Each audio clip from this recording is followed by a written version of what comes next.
We first heard about Yoshi's Crafted World during E3 2017, back when it had the working title of Yoshi. The game was originally slated for a 2018 release, and well, we didn't see it. But after a 1-year delay, Good Feel, the developers behind Kirby's Epic Yarn and Yoshi's Woolly World, were finally ready to release their new, craftier Yoshi adventure. The story in Yoshi's Crafted World is simple. Sitting on the peak of Yoshi's Island is a Sun Dream Stone said to have the power to make anyone's dreams come true. One day, as the Yoshis are peacefully hanging out, Kamek and Baby Bowser catch a whiff of the legendary stone and set out to steal it. After a tug of war with the Yoshis, the gems are sent flying and scattered to different parts of the world. Now it's up to the Yoshis to find the gems and complete the Sun Dream Stone before Kamek and Baby Bowser get their hands on them and use their wish for malevolent intentions. It's then that you set out on your adventure, where you have the option to choose which Yoshi you want to start with, but we all know Light Blue Yoshi is the best Yoshi. After a few levels, you're greeted by the first of many Blockefellers, a new cast of characters who, I'll admit, aren't very memorable, but serve their purpose for a reason I'll be pointing out later.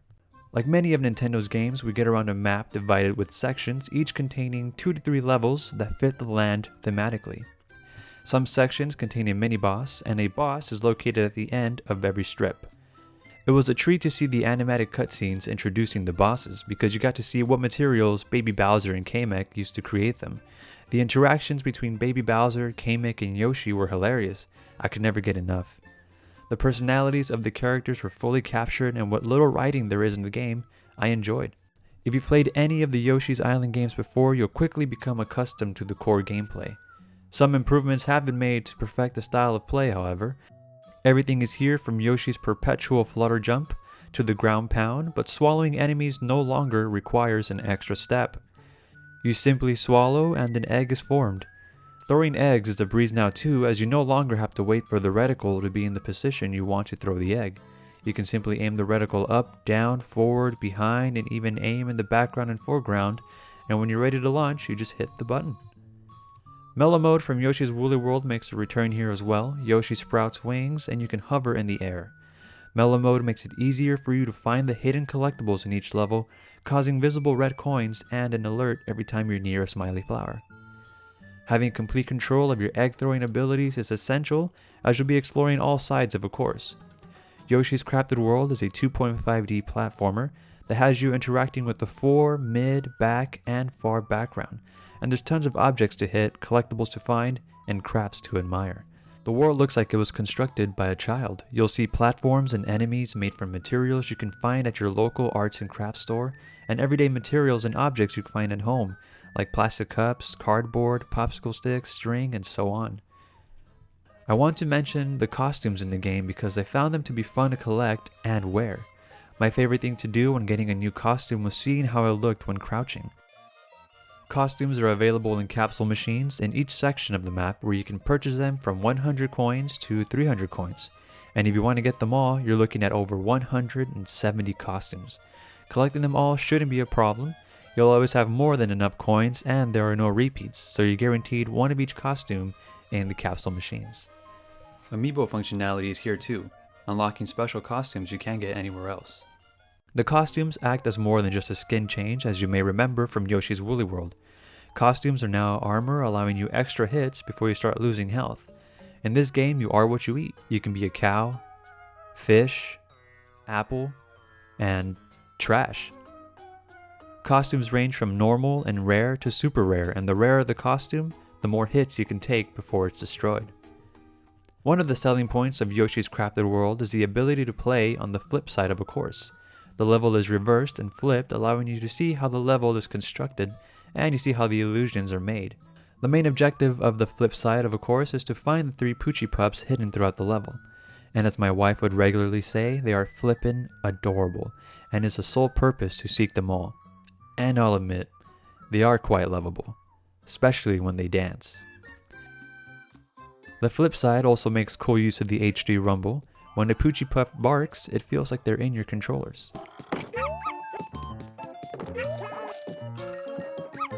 You get a smiley flower for each Poochie Pup you retrieve, and if you want to challenge yourself, you can get them all within a specific time limit to receive an additional smiley flower from Poochie himself. And speaking of smiley flowers, I'm pretty sure this Yoshi game has the highest number of smiley flowers. And unlike older Yoshi titles, this time around they have a function. You need them to advance to other areas. There are anywhere between 5 to 8 hidden smiley flowers in each level, plus 3 bonus smiley flowers for beating a course with 100 coins, full health, and all red coins. Add that to the 4 smiley flowers from the flip side of a course, and that could bring a level's total to 14 smiley flowers. The game's complete smiley flower count adds up to 693 if you do everything. Remember those Rockefellers I mentioned earlier? Well, when you're not curing their hangover with smiley flowers, they have missions for you. When you're done playing through an area's levels, the Rockefeller overlooking that part of the map will instruct you to go back into stages and find them some crafts, which they, in return, will reward you with the smiley flower for your hard work. And let me tell you, some of these crafts were hidden so well, it was borderline evil. There are 121 total crafts to collect, and even with 2 sets of eyes, it took my wife and I several minutes of intense perusing to find some of them. For example, Squirrella in Yoshi Pulls Some Strings, and the Poochie portrait in Haunted Maker Mansion took us forever. The Blockefellers will have you explore either the front side or flip side of a level to find what they're looking for, and at first it was fun. But going to the same levels over and over again starts to lose its initial charm. Toward the end, we had to push ourselves to want to complete the scrapbook, an encyclopedia that keeps track of all the collectibles in the game. It didn't help that the music in the game gets extremely repetitive. The soundtrack is where Yoshi's Crafted World loses most of its appeal. Songs are recycled. The same tune plays throughout but with different renditions. I genuinely enjoy 2 or 3 of the 20 songs the game has to offer, so after a while hearing the same melody, the same tune, it all played ad nauseum. If there was a variety of tracks that fit the levels thematically, I think that would have complemented the game a lot more than the current soundtrack. Naturally, Yoshi's Crafted World has multiplayer. It was the way I played through the entirety of the game, and I'll admit at first it took some time to get used to as my wife and I kept inadvertently jumping on each other's backs, or we would gobble each other up without wanting to.